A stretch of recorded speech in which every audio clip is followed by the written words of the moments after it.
I'm a big believer of buying 10,000 hours. I'd rather have 1% of 100 people's efforts than 100% of my own. You brought demand before the supply was there. You hear things about like joining a team, Right. that's a scam. It's like one of those pyramid things. Right. At the time you would think $50,000 was a lot of money. It was.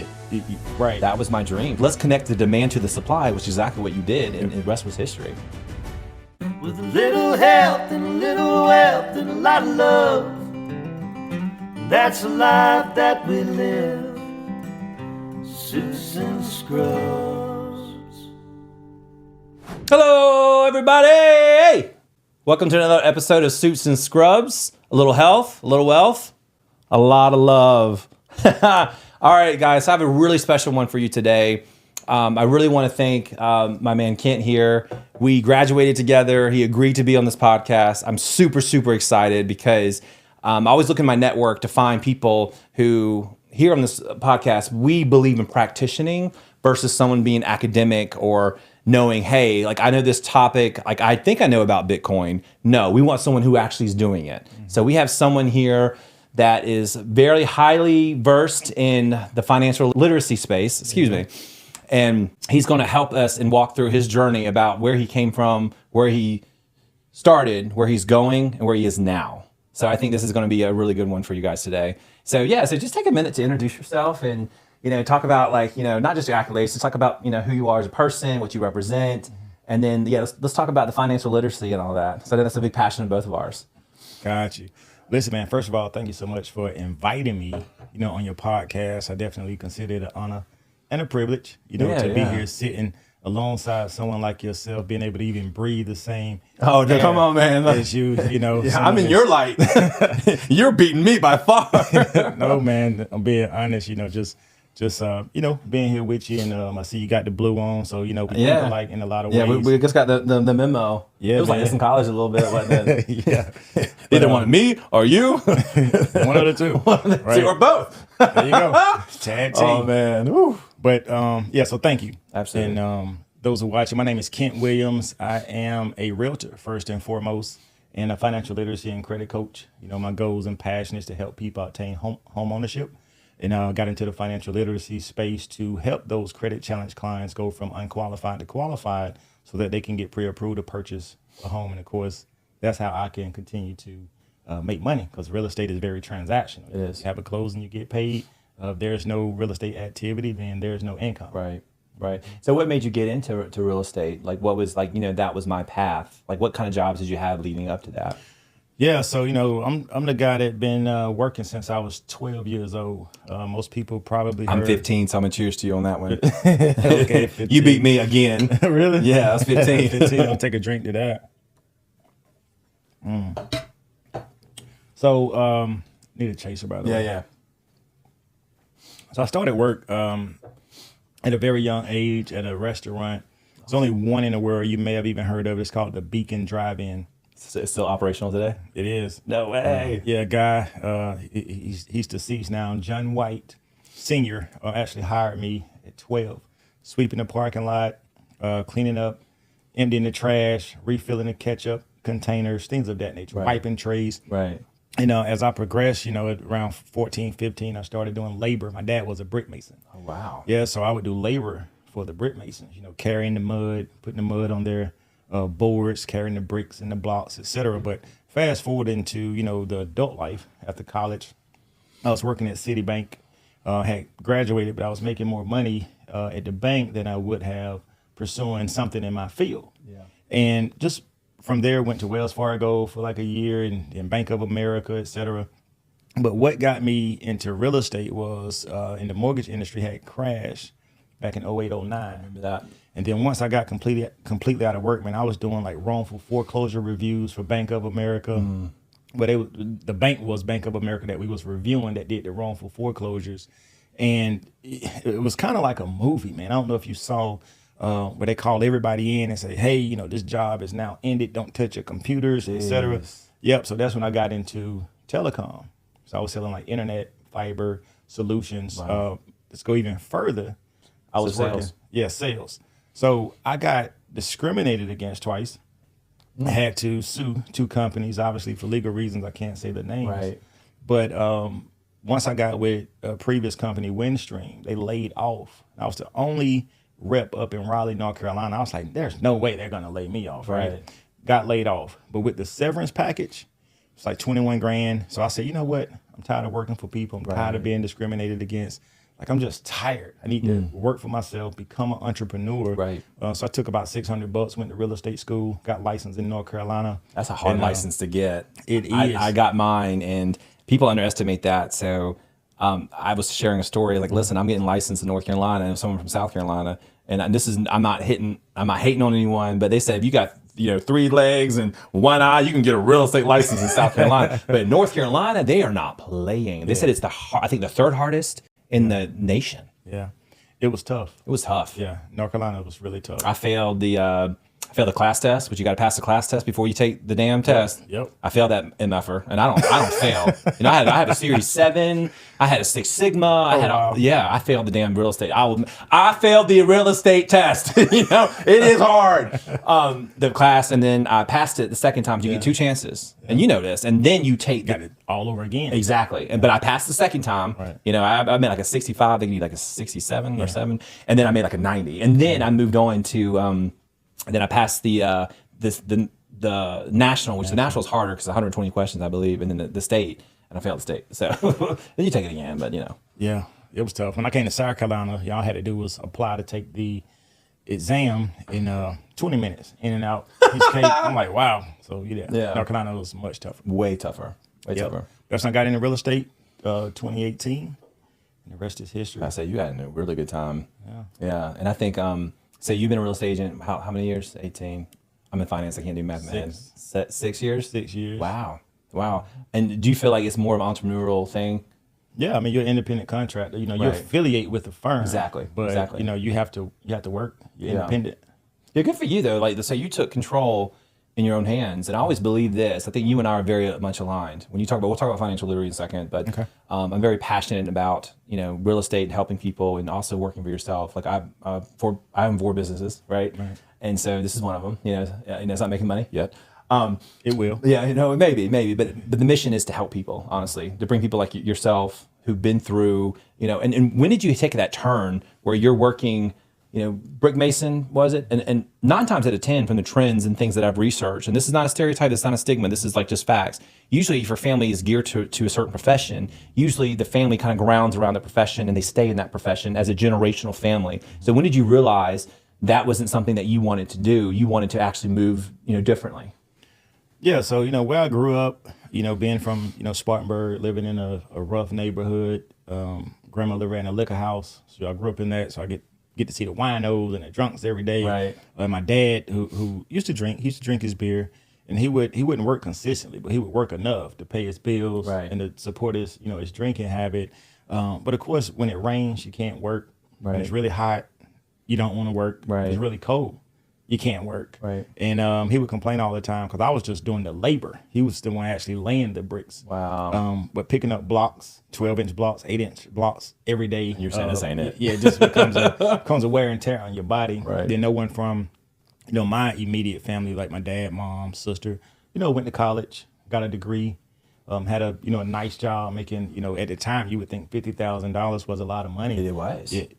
Right. That was my dream, like to make $50,000 a year. Seriously. And then I worked in the call center, and I was like, oh my gosh, I met my dream. And, I lived in a very small apartment. I paid off my student loans in 2 years. Like I was hustling, and I never thought that I would, amass like you as well. Like you're doing very well for yourself. Like you're being very humble over there, but I know your accolades, we'll get to that. Yeah, we'll get in that. But yeah, no, I appreciate you sharing that story. And, maybe off camera, I would like to dig into more about the experiences you've had in the financial space. I think that's, to me, I don't think there's enough inclusivity. I come from a very diverse family. They asked me not to share on the podcast, so I won't go into those details, but all walks of life, gay, straight, bi, different ethnicities in my family. I think I have one of the most diverse teams. I'm a big believer of giving, people opportunities. In fact, I've given this one person an opportunity as a woman of a different nationality, and she has been promoted like 4 times since she's been working with me. Nice. And she's just like, you give me an opportunity no one else did. I get overlooked. is very important to me. And I go toe to toe with HR. I'm like, where's come on, where's the diversity? Let's expand, because I feel like diversity is something that's so important to me, that it breeds a better product. You know what I mean? Especially in the United States, we are a melting pot of different cultures, people's backgrounds, beliefs. And I travel the world, I've been 40 countries and counting. And, we have some things here that a lot of countries don't face. Like in a lot of countries that you visit, they have one religion, they have one race, they have one everything. So yes, we have some things to work on over here, but at the end of the day, being exposed to so much, I think it's a beautiful thing. Yeah, it really is. Really is. Okay. So you talked about your real estate journey. You talked about your background. So tell me more about your financial literacy. So this is why I'm doing this podcast, is because I want to educate people. But you've taken a pretty interesting route. You want to tell me about that? Sure. When I relocated back to, Rock Hill, South Carolina from Durham, I told you I got discriminated on in corporate. My job was remote. However, we have a local office in Charlotte that wouldn't relocate me, XYZ. But they called me back up to Raleigh and fired me. So by default, I became a full-time realtor. And one of the biggest challenges that I faced was I had a lot of people that inquired about purchasing a home and they couldn't get qualified. And they had to resort to renting. I learned very quickly that realtors don't make any money with rentals. So I had to find a way to help these people go from bad credit to good credit so they can get approved. I found out as well that lenders are not credit experts. And so when it came to financial literacy, a guy that I worked with at AT&T in the telecom space, he was a realtor in the Ballantyne area. He introduced me to this credit restoration company. And I was like, no, I just want to focus on real estate. You hear things about like joining a team, that's a scam. It's like one of those pyramid things. Right. I said, our first word of the day, scam. That's going to come up a bunch. Scam likely. Scam. Yeah, so I was like, no, I just want to focus on real estate. Like I have to sell some houses. Right. Then a guy from the church hit me up and said, listen, man, I think I got somebody I want you to talk to that can really help your real estate career. So he followed the system. Oh, that's smart. Yeah, now that I know the system, he followed the system, did a 3-way call, got that young lady on the line and told me about, it was the same business, same company that the other guy told me about. So you heard it once, you heard it twice. Heard it twice. Okay. And I was like, talk to me. Oh, well, I'm glad that working out for you, but no, I'm going to pass. Again, so I passed it twice. Then the light bulb really went off because I told you when I bought new construction. There was a couple riding around the neighborhood. They was looking left, looking right. And I waved them down, stopped them. They remembered me from the church because I was an usher. Our church had male ushers at the time. And they said it's just manifesting buying a new house for them and their family, but they need to work on their credit. Right. I wasn't in the industry yet, but the light bulb went off and I called the first guy to introduce me to it. And I said, hey man, meet me tomorrow at the office. I'm signing up. Tell me a little bit more about the credit piece. I set up a meeting with those two individuals. It was husband and wife. Met at Starbucks. I just had signed up that day and I enrolled them into our credit program. And believe it or not, their credit scores went from the 500s to the 700s. They got approved and they bought a new construction home in Rock Hill with a 4% commission to the realtor. Wow. So that kind of solidified. Was that 4%? My why. 4%. Yeah, commission. So it's usually 3, but where they bought, it was an extra percentage, I think, to get it closed before the quarter was over or something like that. So there's something you said. I just want to hang on. Yeah, I think that's a beautiful thing that you said. So, business basics is supply and demand and opportunity. If you recognize, you heard it 1 time, 2 times, and you recognize there was an opportunity out there and you filed that in your brain, it's like, listen, yeah, it ain't for me. But then you had an opportunity. You brought demand before the supply was there, which is incredible because that means like you just kind of pull like, wait a minute, there's a demand for this. So let's connect the demand to the supply, which is exactly what you did, and the rest was history. And then what did it feel like for you when you did work with that specific individual? And we'll get into those details like later on in the episode. But what did that feel like for you when that first happened? Like you remember that feeling? It's like, wow, I helped them fix their credit, and they, buying a home is an American dream. That's what we grew up with. I don't know if people still feel that way now. I felt that way. It's still ingrained in me. Right. So yeah, talk to me more about the psychology of that for you. Like, what did that feel like for you?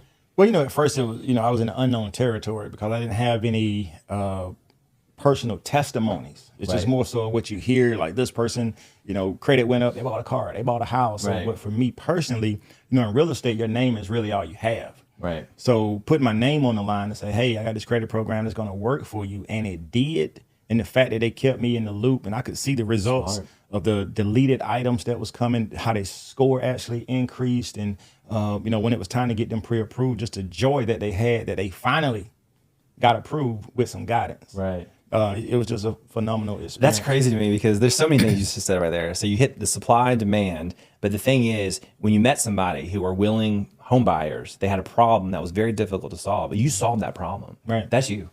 Yeah. Yeah, that's you. Yeah, and you're very tenacious in that. So I definitely respect that. So this was like, I would imagine this was a doorway for you, right? And so when you fix that, and you connect that, so what happened next? Like, did you walk through the door and you join this organization? I think can we announce the organization, or is that like not? No, I don't mind announcing the organization because it's not the one that I'm affiliated with now. Gotcha. So at the time, it was a company of Financial Education Services, Gotcha. which transitioned to the name of UWE, United Wealth Education. They had a phenomenal program, UCES, United Credit Education Services, that provided the credit platform and the resources to, repair, rebuild credit and things of that nature. So it was great, but the transition. So once I got them enrolled, I just didn't stop there. So I didn't stop when they enrolled and then bought a house. No, I kept enrolling customers throughout that process, even before they bought. Gotcha. Because you were part of the company at this point. I was part of the company. So when I joined that night, when I got them enrolled, I had to be a part of the company to enroll them myself. Right. Otherwise, I would have had to refer them to somebody else. Gotcha. And in real estate, the best way to build relationships with your clients is to have a resource for them. Absolutely. Yeah. So I just started helping everybody on social media, online, in person that needed that service. But at the time, that's the only thing that we offered. It was like credit and be a business partner. That was it. Absolutely. So that's what I focused on. And so you started there, but like you transitioned. Did you transition to a different company? Mm-hmm. Why is that? Why did you transition? So I transitioned because, of course, any company that's out, they're doing well, they're having mass production, they're growing. It's one of the fastest growing companies. The eyeballs. Usually that's like not a red flag, but yeah.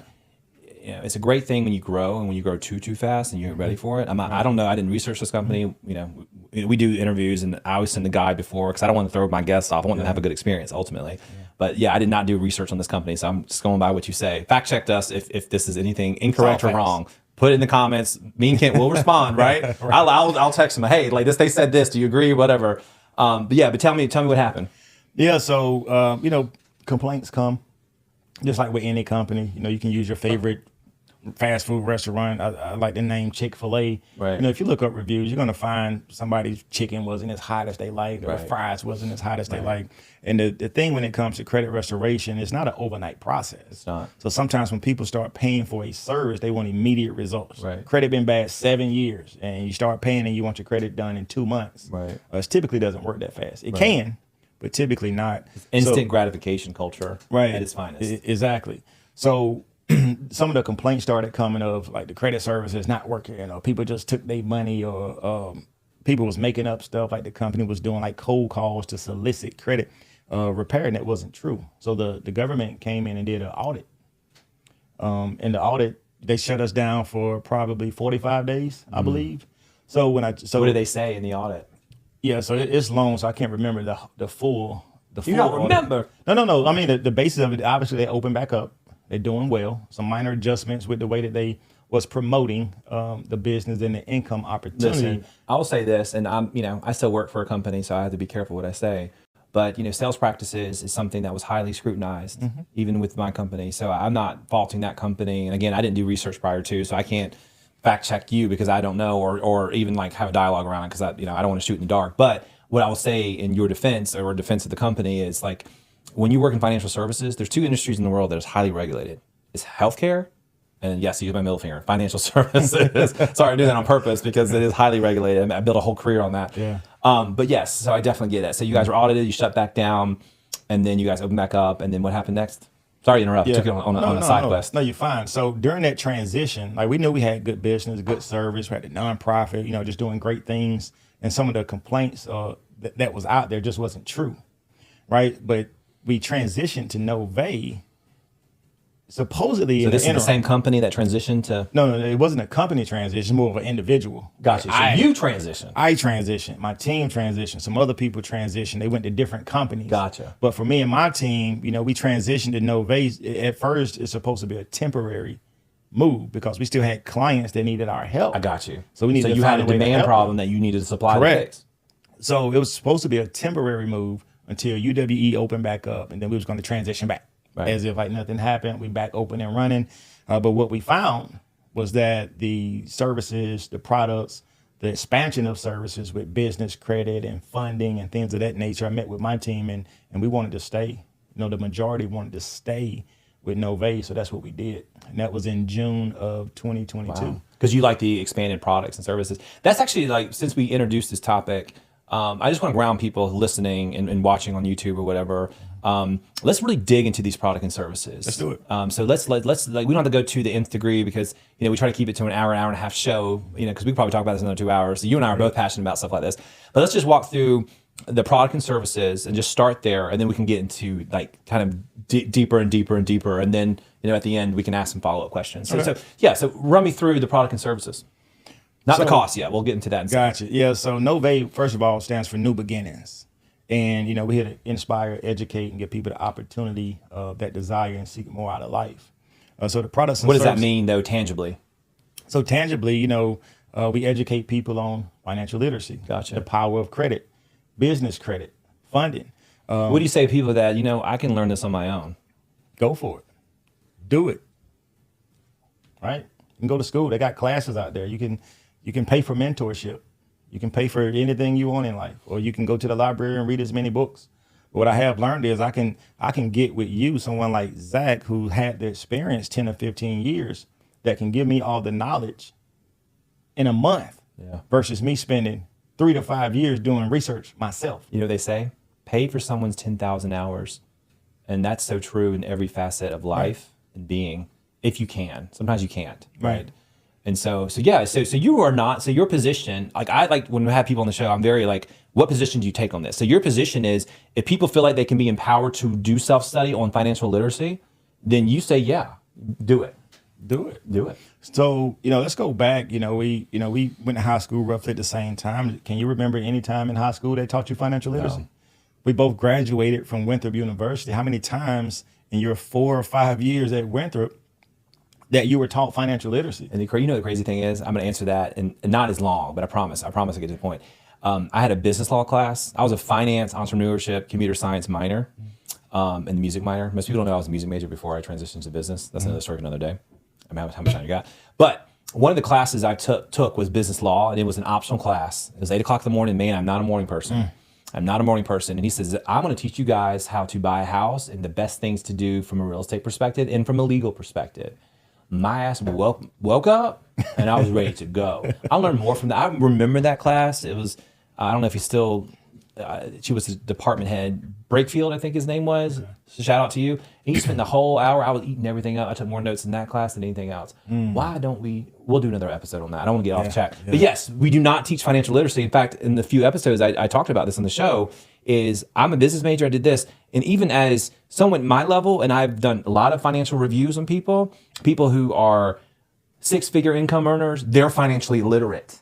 They are. Because if you aren't, you don't make decisions like that. Right. So this is not a credit score problem. Most people think, oh, it's just demographic. No, it's not a demographic. It's everyone. Everyone in America, we believe in credit. We're very materialistic here. Right. And so, yes, I'll get on my high horse. I'll stop on my soapbox. This is about you. But yes, I'm passionate about it. But no one teaches financial literacy. Right. So, to answer your question, if they feel like they can do it themselves, do it. But I haven't met too many successful people that didn't have a mentor. Exactly. So finding a mentor is key. But I know you had asked me before about the products and the services and what we offer. And I was expounding on Nove. But Nove is a fintech company, financial technology merged, right? So the services that we offer, number one, credit assistance, credit repair. But we also, one of our biggest products is business credit. There's so many businesses funding their business out of pocket. They don't have access to capital, right? So the key there is to have leverage. You want to leverage OPM, which is other people's money. Exactly. So the fact that, and even as a realtor, at the time, I didn't have real estate business credit. So I'm a product of our own product, our business credit financial suite, because you want to keep personal credit, business credit separate. Because if not, you're going to have, you're applying for things in your business, being the personal guarantor. So You now, are dropping gems. so now they're going to check your personal credit to determine your eligibility Exactly. for business credits. And that's going to be on your personal credit report. And you want to keep that separate. So anyway, just to give you like a little laundry list, personal credit, business credit are some of our biggest products, along with funding. So now you can get business funding. We also have an exclusive partnership with Taxable. People got to get their taxes done every single year. I saw that. Right. By the way, that is your company's number one complaint is the tax services. I saw. We'll dig into that in a second. Really? Yes. Okay. That's but at the same time, like that's not as important because that's not your flagship product. It's not. Your flagship product is the like credit services and credit restoration and things. And I will touch on that too with the taxes. So keep in mind, Kent doesn't do taxes. I don't even market our taxes like that. But what I have found, I love the real. That's awesome, y'all. That's real. That's real. Just being honest. That's like going to a restaurant and asking the waitress, and then to have a special. I was like, is it good? No. Right. Oh, Yeah. That was real. Yeah, but even from the clients, it's even some of the affiliates that leverage and use the taxable service, the complaints typically come, but the issue when we dig into it, it's not from the company, it's from the IRS, which we have no control over. And I'll give you a quick example. A young lady did her taxes through Taxable. She got the advance, but she hasn't got her actual refund. But the problem isn't that Taxable or the filing was incorrect. It's the fact that her bank, the government doesn't recognize her bank, so they ask for the money to be sent back. So until she gets a valid bank account, the IRS is not going to deposit her money. So they'll make a complaint about using the tax service, but really the issue is you don't have a valid bank account. You're using a green dot, or you're using SoFi, an online account that the IRS is just not going to deposit your funds. That resonates with me because our first episode, which was pretty hot, I don't know if you watched it or not. It got a lot of views. It got a lot of, it was one of our most popular shorts in the tens of thousands at this point, is where have all the good doctors gone? When people have an issue with health, they blame the doctor. And so there's a lot of intermediaries between insurance, administration. And so it is important for people to be educated. And what I would say is, Nove's responsibility though, I'm gonna be honest, when they have a customer in, their responsible is to tell them, listen, I control this part of it, but these other steps I don't control. And then if they educate the consumer, and I guarantee you they probably do, and you guys are very well rated. And so 4.8 stars, I believe. There you go. And I think was that Better Business Bureau. I told you I do my research now. A+ rating. A+ rating. So you guys are at very well respected. And yes, there's bad complaints, good complaints. But when you work in the financial services sector, you're going to get the negative complaints are magnified versus like a fast food restaurant. Right. Like the example, because usually the people who make the most money are in financial services or they manage money and we're scrutinized to a different level when customer service and all this other stuff is not on point. Right. So I definitely respect that. But go ahead and finish the product and services. Sorry, I took us on a side quest again. Yeah, I mean that's we offer so much more, but as a fintech company, we have a lot of services that people need. So one thing we pride ourselves on is being a solution to people's needs, and we can service every household across the United States. And we don't feel like we're selling anything. Of course, it's direct sales, right? Right. But we don't direct sales for who though? For the affiliate. Right. So you say affiliate marketing, I see multi-level marketing, which I know a lot of people don't like multi-level. And let me tell you my experiences, because I got to keep it real here. Talk to me.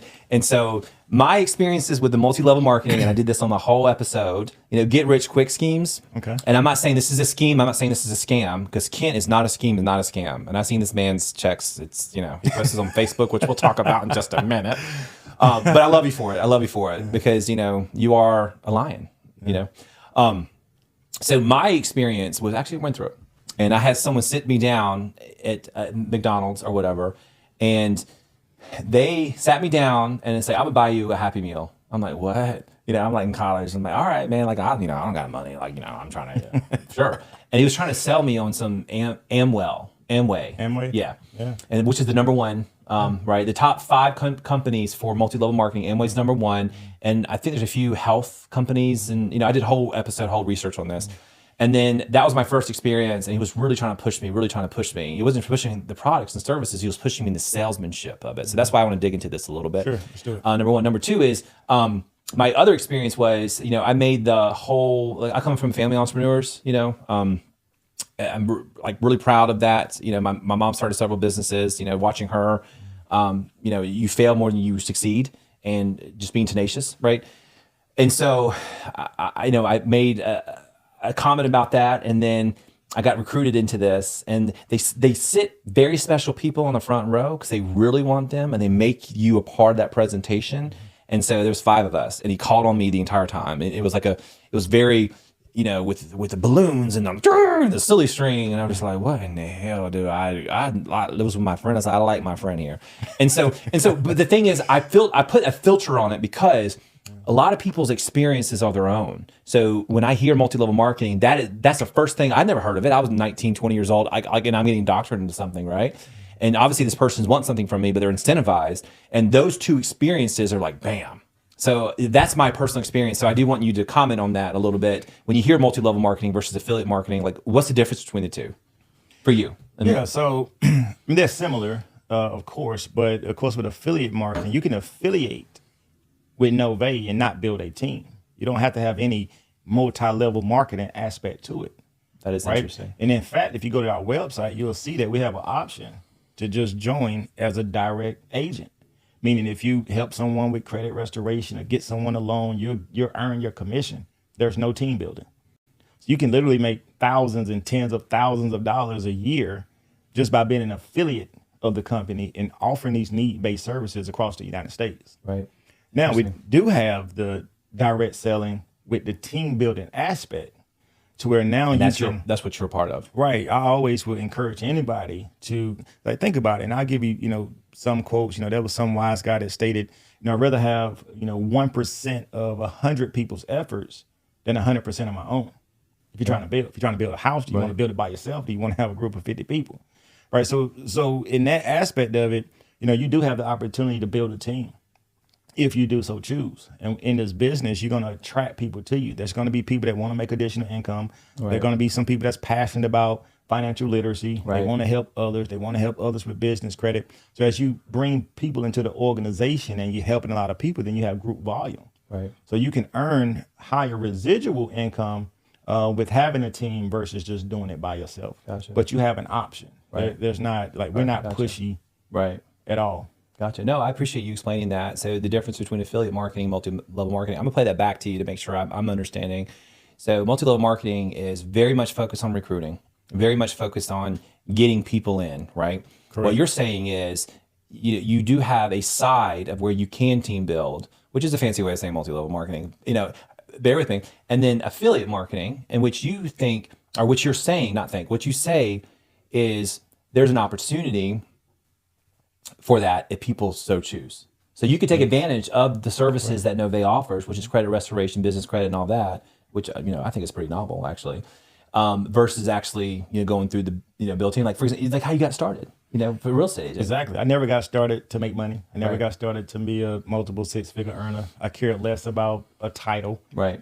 In fact, I told you when I first heard about it was like, people not doing that. Right. People not making 10, 20, 50, $100,000 a month. Right. People not getting their cars paid for. Right. And until I got in it, right. And I was getting a car bonus. In it. And I'm making 6 figures. Right. I'm like, wow. And that's when the light bulb went off. And I hope people take note of this. It's like, stop thinking that success is for everybody else except you. That's right. Because it belongs to you as well if you grab it. These opportunities, man, they only come by 2 or 3 times in a lifetime. That's right. And most times, people get the negative influence about what they Google, what they hear, what their friends may say. Right. They let these opportunities pass them by. Right. And, and we can talk a little bit deeper later, but I always ask people, it's like, how many 9-to-5 workers do you know that's wealthy? Right. They didn't teach us this in school. I can't remember the last time I used the quadratic formula. Right. Do you even know what the quadratic formula is? A plus, no, not really. But check this out. So I feel that. And so I resonate with that. A lot of people listen to me, a lot of people who are scared to death. And when I say it's all income levels, it's all income levels. Mm-hmm. I come from all circles. I have circles from different walks of life. I know I do this podcast, and I'm a self-proclaimed millionaire or whatever. But whatever, that was my marketing team. That was not me. They said they don't know you, so you have to. Okay, whatever. I'm going on this tangent here. But what I'll say is this: I met people who are $300,000, $400,000, $500,000, and they put every bit of their income into a savings account. And their savings account is 1% interest. I've seen it. I've sat on the couch. I was at a party one time, and I was, had a few of these. I'm drinking Buffalo Trace, and I was having a conversation and they're saying, I'm just scared to death with the recession and silent depression. And I saw a few $100,000 sitting in that savings account. And there's people so close to me that I really want to help. I just can't, they won't let me help them, which is fine. You can't help everybody. But I said this, and I want to get your take on this. You could not save your way to be wealthy. You could in the 70s, in the 60s, in the 30s, in the 20s. Our grandmother, like growing up, Right. you could not save yourself to wealth. No. Can't. Nope. You have to think differently. That's what I represent here. That's where you and I are very much aligned. Right. Do you agree with that? I do. I always say, even when I do my calls and presentations, you have to keep an open mind. If you got that much money, number one, it should be in a high yielding There we go. interest. That's account. that's step one. So no, because I told them about it and I let them know, and I said, listen, I had like 50,000, 60,000 in a high yield savings account, and that's just my emergency fund, and I have it just in my high yield savings account. I'm getting like $200-300. I said, I'm making more on $200-300, and you're making only 300,000. What's wrong with this? Right. What's the difference?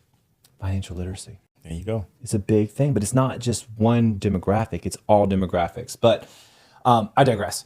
Okay, perfect. So talk to me. So we talked about how great this company is, and we talked about, I explored every topic from every angle, and you agreed to do this, and I really do appreciate this.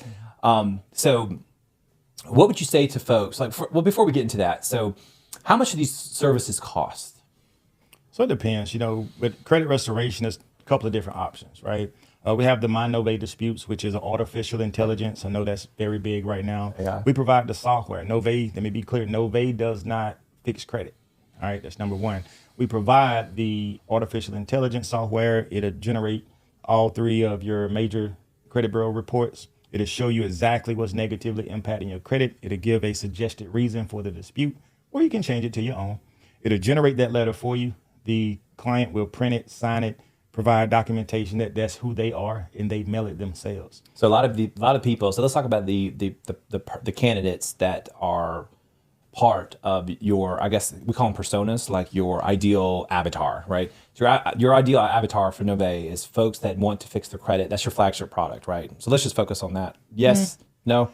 I won't Boost say your it's our credit? flagship product. I mean, we are the credit and money company. But I do want to answer the question because I don't want your audience to say, hey, he asked how much does it cost? Yeah. And I didn't provide the answer. Yeah. And I will get to that one. But That's fair. that service is only $139. Gotcha. And Is it's that a month? Is that a year? So that's to get started.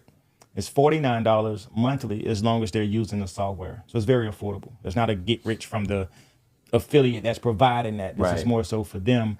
And then we have a done for you option, meaning where the company does all the work for you. And we have an exclusive partnership with Credit Likes that will do the onboarding, that will generate the letters for them, give them access to credit monitoring, send off the letters, regenerate the letters, things of that nature.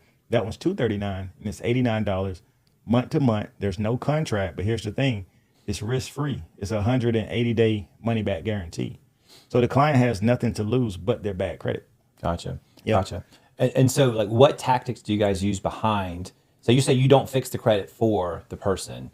To me, you guys are the intermediaries between your ideal avatar and what is keeping them from having good credit, which it could be bad decisions. It could be situations that you could not help, all those things. So talk to me more about what services do you guys offer and why that investment for like $240 a month. I mean, that's No, it's not a month. It's not a month. $239 to get started. Get started. Yeah, that's your initial investment. Then $89 a month for the done for you. service. So like $90 a month. $90 a month. So $90 a month. And are these your ideal avatar? Are they on this service for life?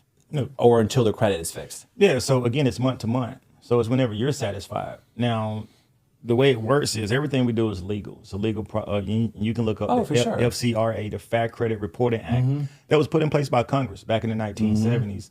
That gives a consumer the right to challenge and dispute anything that's 100%. erroneous, obsolete, unverifiable, that's negatively impacting their credit. 100%. The law also states that anything that's reported to the credit bureaus has to be 100% accurate. Right. And see, some people think that credit bureaus are these big government entities, and they're not. These are private companies getting paid millions and millions of dollars to house your information, whether it's right or wrong.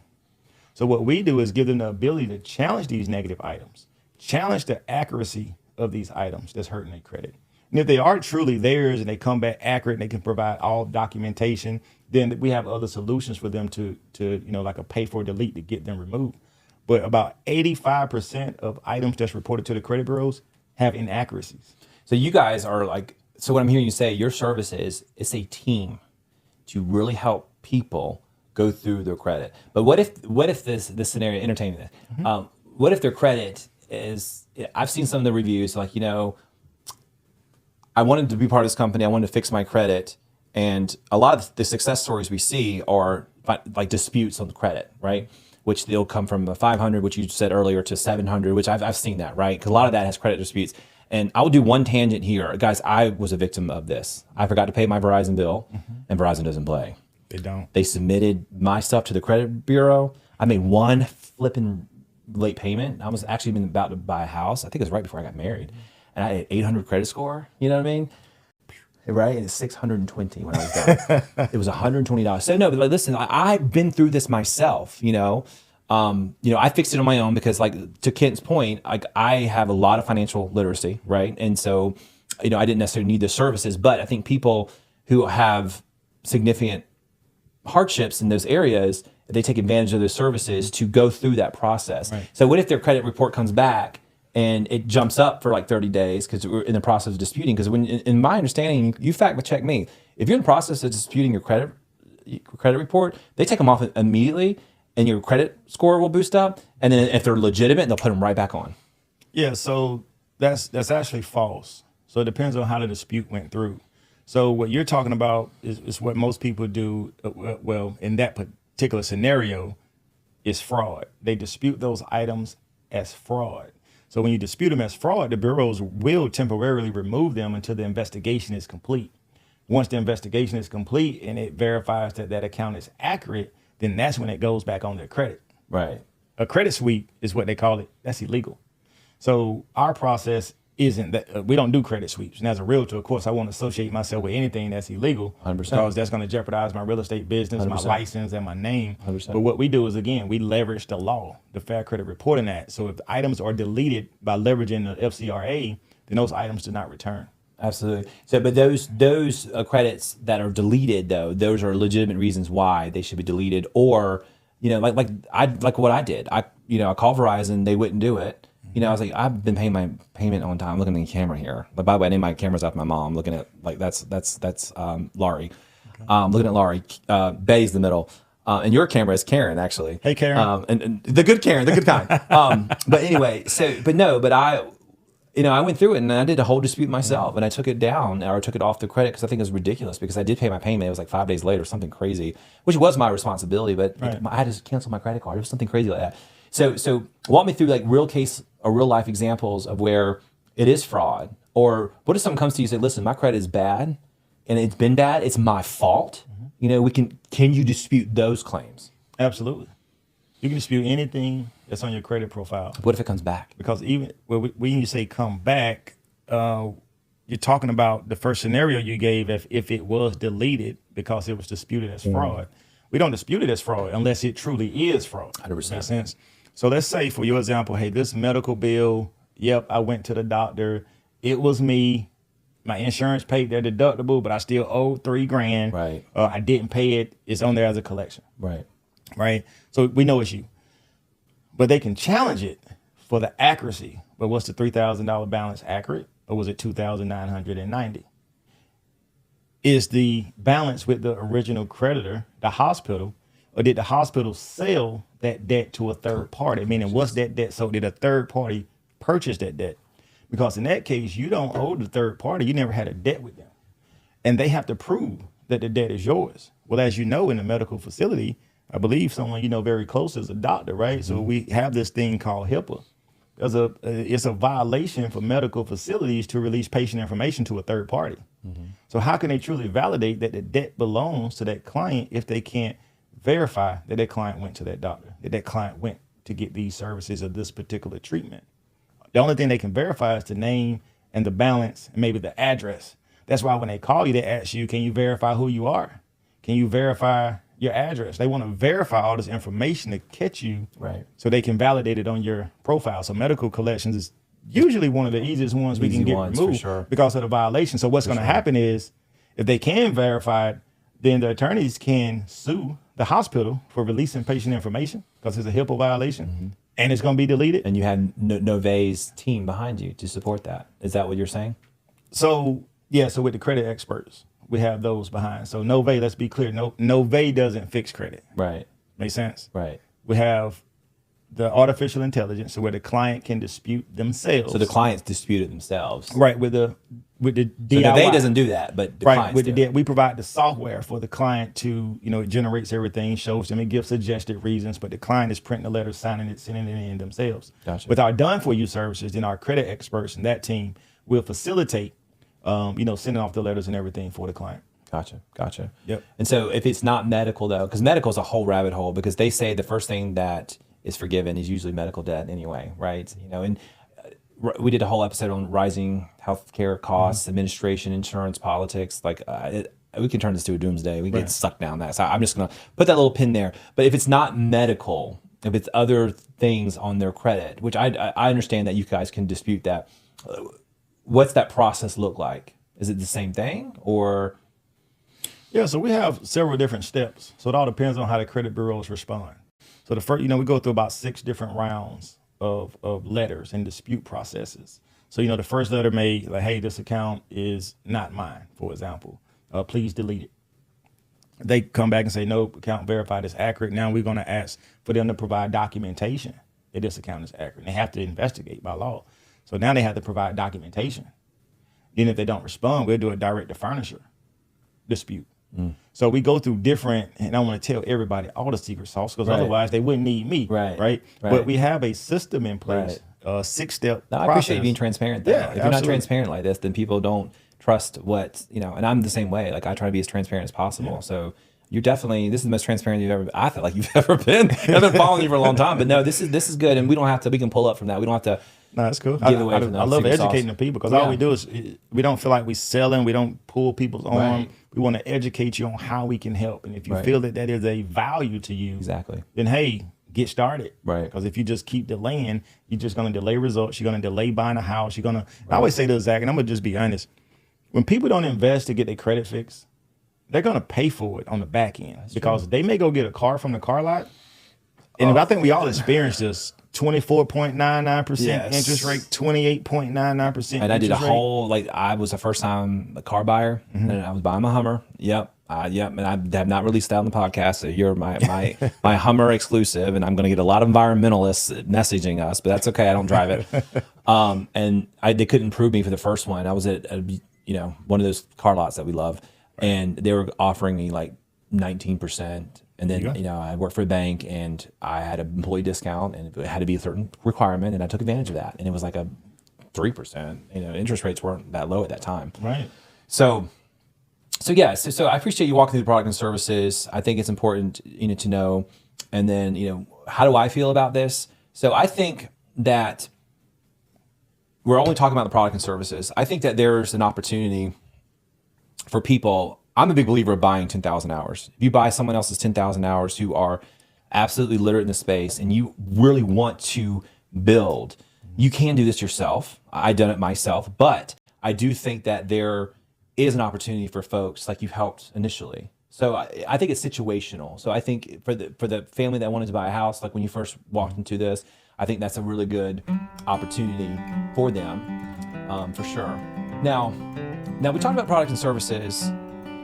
And this might be a 2-part episode here. I'll just cut the episode now. He's on the hustle, she's on the grind. There's no time to kill. We're saving lives and new deadlines, and there's some holes to fill. With a little help and a little wealth and a lot of love. That's the life that we live. Suits and scrubs.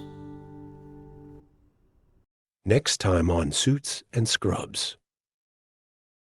It's 112 million Americans with a credit score below 650. The prices of everything have typically risen, but people's 100%. Paycheck hasn't risen. If you really do care about financial literacy, if you really do want to help us, and I'm already struggling financially, why can't you just help me for free? Affiliate marketing, I love it. I think it's one of the ways that people can literally change their life by buying into something that can literally help them financially.